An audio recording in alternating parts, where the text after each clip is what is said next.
नमस्कार बंधू भगिनींनो, भारतीय प्राचीन ज्ञान परंपरेचा मागील काही व्हिडिओच्या माध्यमातून आपण विचार करतो आहोत।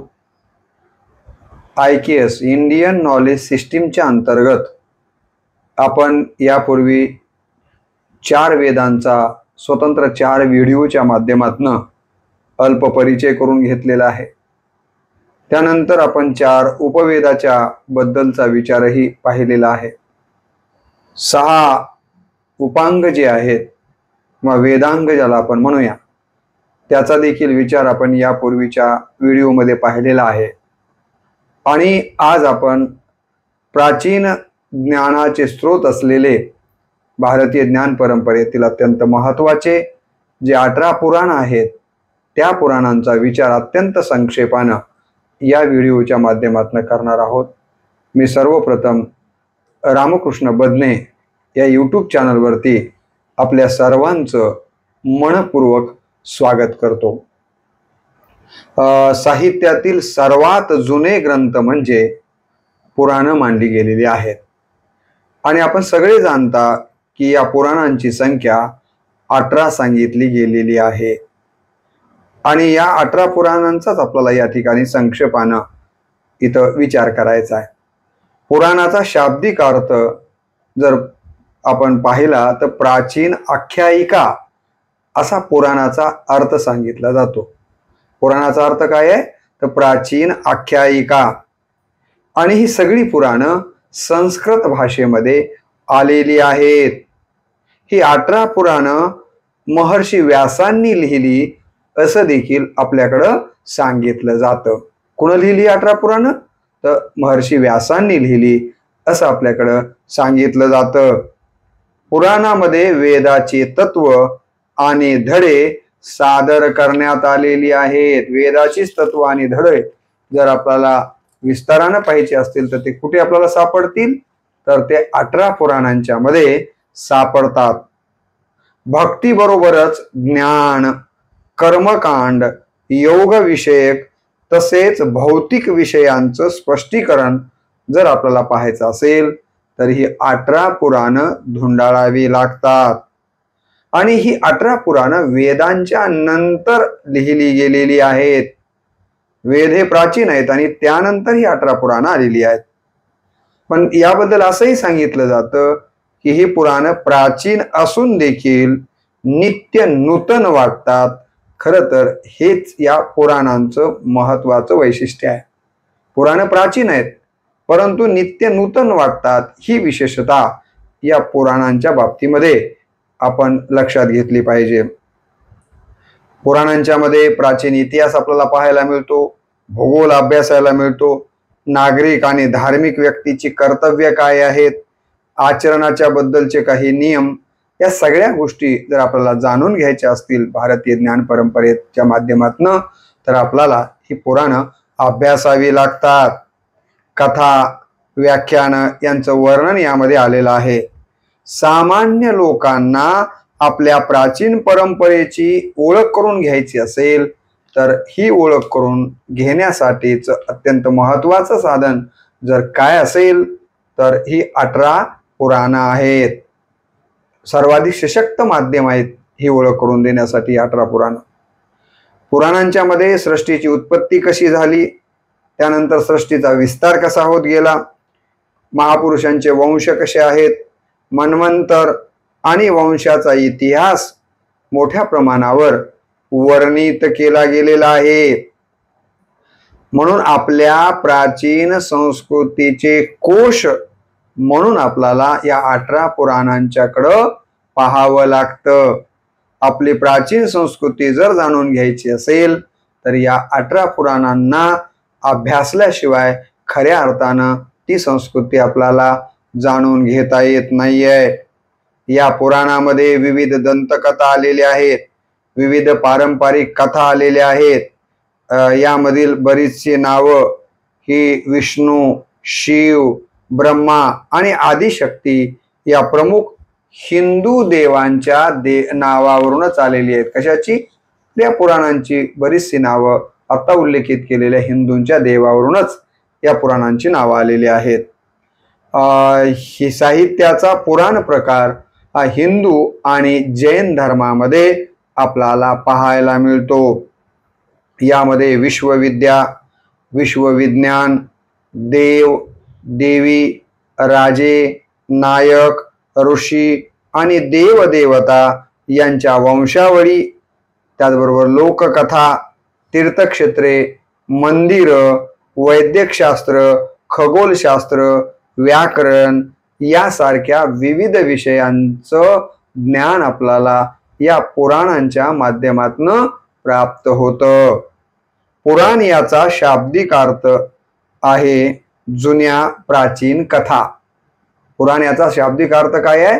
तर जुन्या प्राचीन कथा किंवा व्याख्यान. आता बघा इथं पुराण हा शब्द जसा आहे, पुरा म्हणजे भूतकाळ.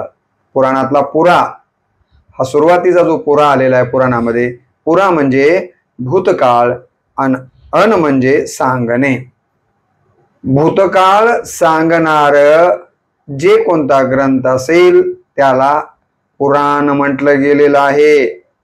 रघुवंश पुराणामध्ये पुराण शब्दाचा अर्थ जर आपण पाहिला तर पुराण पत्रगम मागंतरम असा अर्थ आपल्याला रघुवंश पुराणामध्ये पुराणाच्या संबंधानं दिलेला पाहायला मिळतो. पुराणाचा अर्थ सांस्कृतिक दृष्टिकोनातून पाहिला तर असे धर्मग्रंथ ज्यात सृष्टीच्या निर्मितीपासून ते प्रलयापर्यंतच्या इतिहासाचं वर्णन करण्यात आलेलं आहे ते शास्त्र म्हणजेच पुराण होय. आपण यापूर्वीच म्हटल्याप्रमाणे किती पुराणं सांगितलेली आहेत? 18 पुराणं सांगितलेली आहेत आणि 18 उपपुराणं सांगितलेली आहे. 18 उपपुराणांच्या बद्दलचा विचार आपण यानंतरच्या व्हिडिओमध्ये करूया. आपण या व्हिडिओमध्ये 18 पुराणांचाच विचार करणार आहोत. आता या 18 पुराणांच्या बद्दलचा एक एक पुराण घेऊन संक्षेपानं विचार आपण आता पाहूया. त्यातलं पहिलं पुराण 18 पुराणांच्या मधलं जे आहे त्याचं नाव आपल्याला घेता येतं. आता हे मागे पुढे होऊ शकतात, हेच आहे असं म्हणता येणार नाही. पद्मपुराण. यात सृष्टीच्या उत्पत्तीचं वर्णन करण्यात आलेलं आहे. कशामध्ये? या पद्मपुराणामध्ये. ब्रह्मदेवाने सृष्टीची निर्मिती कशी केली याचं विस्तृत वर्णन जर आपल्याला पाहायचं असेल तर ते पद्मपुराणामध्ये पाहायला मिळतं. आणि यामध्ये 5500 श्लोक आलेले आहेत. या पुराणामध्ये किती श्लोक आलेले आहेत? 5500 श्लोक आलेले आहेत. आणि सृष्टी निर्मितीचं या ठिकाणी वर्णन आणि अन्य काही विषय या पद्मपुराणामध्ये आलेले आपल्याला पाहायला मिळतात. याशिवाय दुसरं जे पुराण आहे ज्याला ब्रह्मपुराण असं म्हटलं जातं. पहिलं पद्मपुराण, दुसरं आहे ते ब्रह्मपुराण. असं म्हणतात की हे ब्रह्मपुराण सर्व पुराणांच्या मध्ये प्राचीन पुराण आहे. यात असं काही ठिकाणी 10,000 श्लोक आहेत असं म्हटलं गेलंय, तर एका ठिकाणी 14,000 श्लोक आहेत असं सांगितलं गेलेलं आहे. आणि या ब्रह्मपुराणाचा जो मुख्य विषय आहे तो म्हणजे सृष्टीच्या रचनेचं वर्णन करणे हा या पुराणाचा महत्वाचा विषय राहिलेला आहे. मनोवंश, देवी देवता, प्राणी, पृथ्वी, नरक, स्वर्ग, मंदिर, तीर्थ इत्यादी बाबतची विस्तृत माहिती जर आपल्याला हवी असेल तर ही सगळी माहिती आपल्याला या ब्रह्मपुराणामध्ये पाहायला मिळते. असं हे पुराणातलं दुसरं पुराण ब्रह्मपुराण आहे. तिसरं पुराण जे आहे ज्याला आपण विष्णू पुराण असं म्हणतो. इतर 17 पुराणांच्या तुलनेमध्ये हे सर्वात छोटं पुराण आहे असं सांगितलं जातं. आणि या पुराणामध्ये एकूण 23,000 श्लोक आलेले आहेत. या पुराणामध्ये किती श्लोक आलेले आहेत? तर यामध्ये 23,000 श्लोक आलेले आहेत.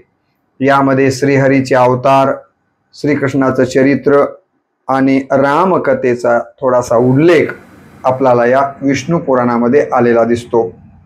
यानंतर जे चौथं पुराण आहे ज्याला शिवपुराण असं म्हटलं जातं.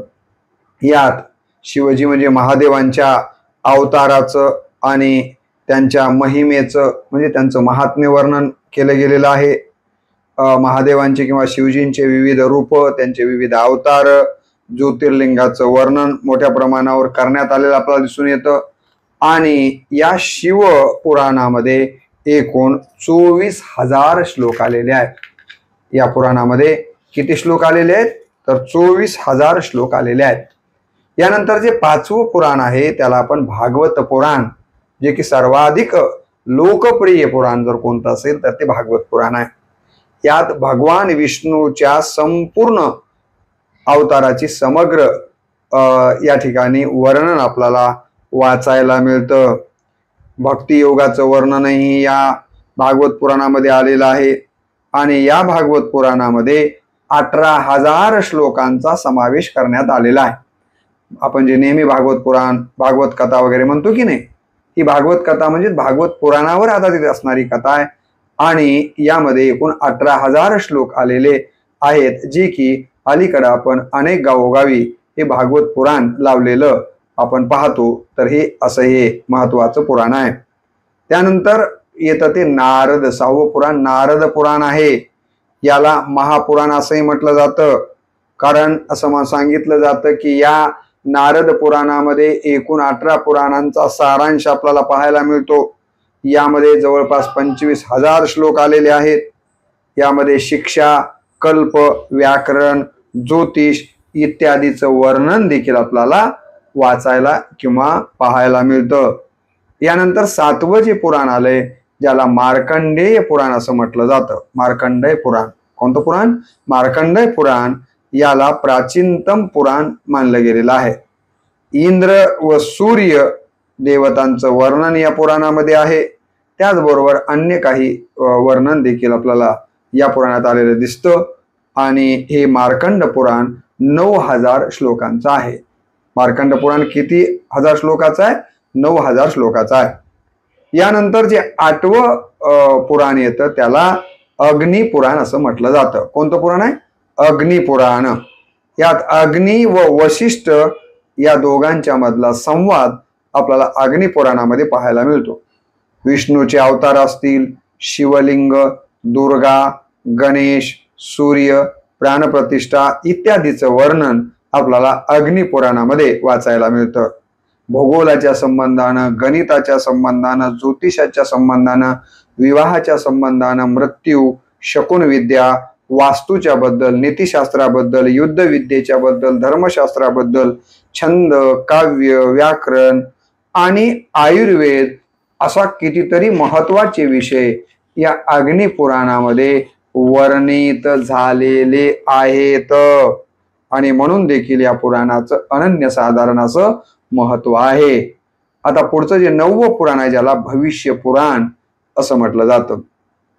अनेक भविष्यवाण्या या पुराणामध्ये करण्यात आलेल्या असल्यामुळेच या पुराणाला भविष्य पुराण असं म्हटलं गेलेलं आहे. 12 महिने कशा पद्धतीने निर्माण झाले याबद्दलचा विचार या पुराणामध्ये आलेला आहे. 14,500 श्लोक या पुराणामध्ये आलेले आहेत. विक्रम वेताळाच्या कथा देखील आपल्याला या पुराणामध्ये वाचायला मिळतात. असं हे भविष्य पुराण एकूण 9वं पुराण आहे. जे 10वं पुराण आपल्याकडे सांगितलं गेलं ते म्हणजे ब्रह्मवैवर्त पुराण. 10वं पुराण कोणतं आहे? ब्रह्मवैवर्त पुराण. आयुर्वेदासंबंधीची माहिती या ब्रह्मवैवर्त पुराणामध्ये आलेली आहे. श्रीकृष्णाच्या लीला, राधा राणीच्या लीला आपल्याला या पुराणामध्ये वाचायला मिळतात. आणि या पुराणामध्ये एकूण 18,000 श्लोक आलेले आहेत. कोणत्या पुराणामध्ये? ब्रह्मवैवर्त पुराणामध्ये 18,000 श्लोक आलेले आहेत. यानंतर जे 11वं पुराण आहे त्याला आपण लिंग पुराण असं म्हणतो. कोणतं पुराण? लिंग पुराण आहे. यात शिवजीच्या 28 अवतारांचं वर्णन करण्यात आलेलं आहे. या पुराणामध्ये, लिंग पुराणामध्ये महादेवांच्या 28 अवताराचं वर्णन विस्तारानं आपल्याला पाहायला मिळतं. अंधकासुराची कथा आणि जालंधर वधाची कथा देखील या पुराणामध्ये आलेली आहे.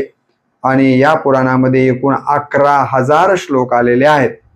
लिंग पुराणामध्ये किती श्लोक आलेत? 11,000 श्लोक. यानंतर 12वं जे पुराण आहे ज्याला वराह पुराण असं आपल्याकडं नाव आलेलं आहे.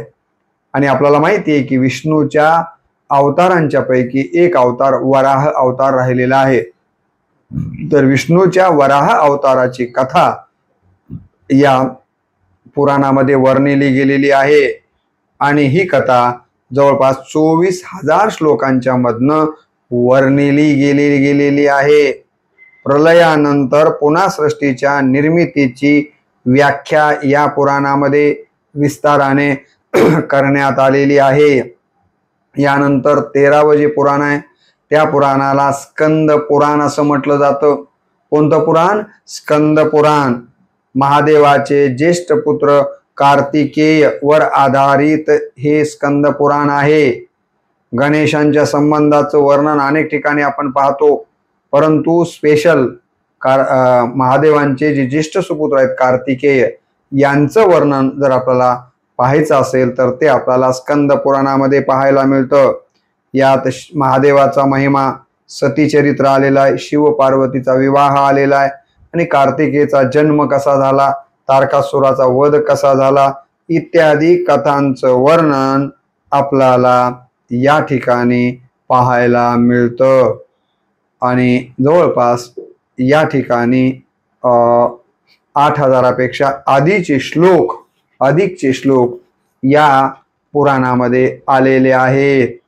यानंतर 14वं जे पुराण आहे ज्याला वामन पुराण म्हटलं जातं आणि आपल्याला माहिती आहे की विष्णूचा एक अवतार म्हणजे वामन अवतार आणि या वामन अवताराची कथा या पुराणामध्ये आलेली आहे।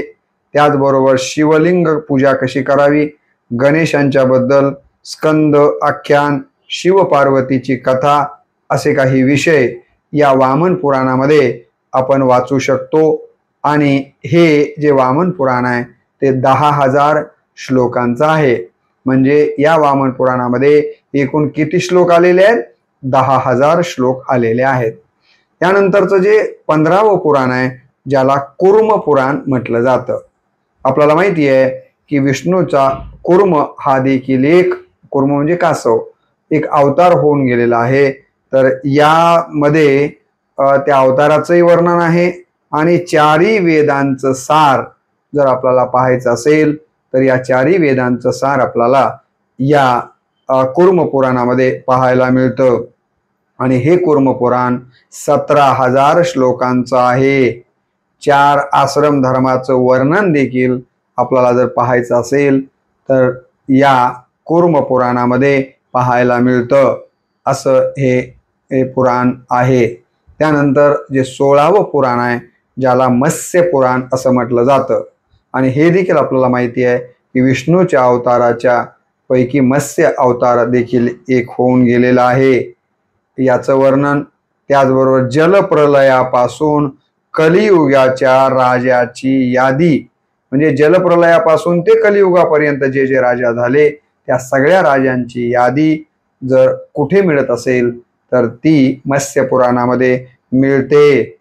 आणि या पुराणाची विशेषता अशी सांगितली जाते की हे पुराण ज्यानं ऐकलं त्याच्या कीर्तीमध्ये वाढ होते, त्याचं आयुष्य वाढतं आणि हा श्रवण करणारा व्यक्ती सर्व पापांच्या मधनं मुक्त होतो, असं या पुराण श्रवणाचं महत्त्व सांगितलं गेलेलं आहे।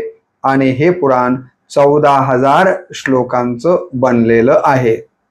त्यानंतर 17वं जे पुराण आहे त्याला गरुड पुराण असं म्हटलं जातं आणि आपण अनेक जणांनी याचा अनुभव घेतला असेल। मीही, माझे वडील जेव्हा वारले तेव्हा आम्ही आमच्या घरी गरुड पुराण लावलेलं होतं। मृत्यूशी संबंधित असलेलं हे पुराण आहे।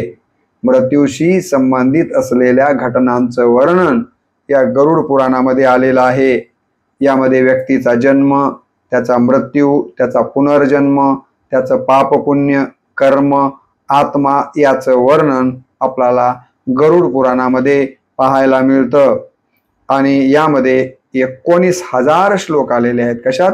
गरुड पुराणामध्ये। ज्या घरातील एखादी व्यक्ती मृत्यू पावते तेव्हा हे गरुड पुराण त्या घरामध्ये वाचलं जातं। यासाठी देखील या गरुड पुराणाचं एक विशेष महत्त्व हिंदू धर्मामध्ये विशेषत्वानं आहे। त्यानंतर 18वं पुराण आणि शेवटचं पुराण जे आहे त्याला ब्रह्मांड पुराण असं म्हटलं जातं. आणि ब्रह्मांडाची आणि सृष्टीची रचना कशी झाली हे या ब्रह्मांड पुराणामध्ये आलेलं आहे. ही ब्रह्मांड निर्मिती करत असताना देवी देवतांच्या सहयोग कशा प्रकारे लाभला याचं देखील वर्णन या ब्रह्मांड पुराणामध्ये आलेलं आहे. आणि या ब्रह्मांड पुराणामध्ये एकूण 12,000 श्लोक आलेले आहेत. तर अशा पद्धतीनं आपल्याकडं 18 पुराणांच्या बद्दल सांगितलं गेलेलं आहे. आता जो क्रम मी 18 पुराणाचा लावला आणि जी नावं सांगितली हीच नावं कंप्लीट 18 पुराणाची आहेत असं मात्र नाही आहे. यामध्ये काही मतभिन्नता आपल्याला पाहायला मिळते. जसं की कूर्म पुराणामध्ये अग्नीच्या जागी वायू पुराण आहे. मार्कंडेय पुराणामध्ये लिंग पुराणाच्या ऐवजी नरसिंह पुराण. देवी भागवत मध्ये शिव पुराणाऐवजी नारद पुराण आणि मत्स्य पुराणामध्ये वायू पुराणाचा उल्लेख आलेला आपल्याला दिसून येतो.